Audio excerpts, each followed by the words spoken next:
पाकिस्तान की सियासी तारीख पर नजर डालें तो पाकिस्तान सियासी तौर पर अपने आगाज से ही अदम इस्तेहकाम का शिकार रहा है। बार बार ऐसे हालात पैदा होते रहे जिनसे सियासी हुकूमतें वक्फे के साथ तब्दील होती रही हैं। अप्रैल 2022 से लेकर 2024 के इलेक्शन तक मुल्क में मुकम्मल तौर पर सियासी हिजान बरपा रहा।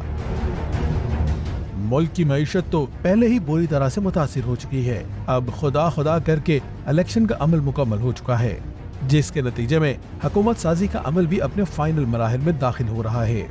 पाकिस्तान में जब भी जनरल इलेक्शन होते हैं तो हारने वाली सियासी जमातें धांधली का शोर मचाना शुरू कर देती हैं। 1977 से लेकर अब तक जितने भी जनरल इलेक्शन हुए हैं, इनमें हारने वाली सियासी जमातें हमेशा दूसरी जमातों और खुसूसन एस्टेब्लिशमेंट पर धांधली का इल्जाम लगाती रही हैं। 2024 के जनरल इलेक्शन भी इस हवाले से यूनिक साबित नहीं हुए, लेकिन इस बार अगर एक बात मुख्तलिफ है तो वो ये है कि इन सब इल्जामात के बावजूद पॉलिटिकल प्रोसेस अपने नेक्स्ट लेवल में दाखिल हो चुका है और 29 फरवरी को हुकूमत साजी का अमल भी मुकम्मल कर लिया जाएगा।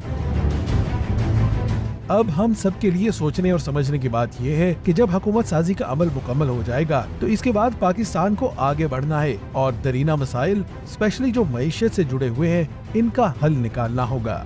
इसके लिए सब सियासी जमातों और सियासतदानों को मिलकर बैठना होगा, क्योंकि नेशनल रिकंसिलिएशन की पॉलिसी पर अमल करते हुए मुल्क के वसीतर मफाद में इन मसाइल का हल निकालना अब नागुज़ीर हो चुका है।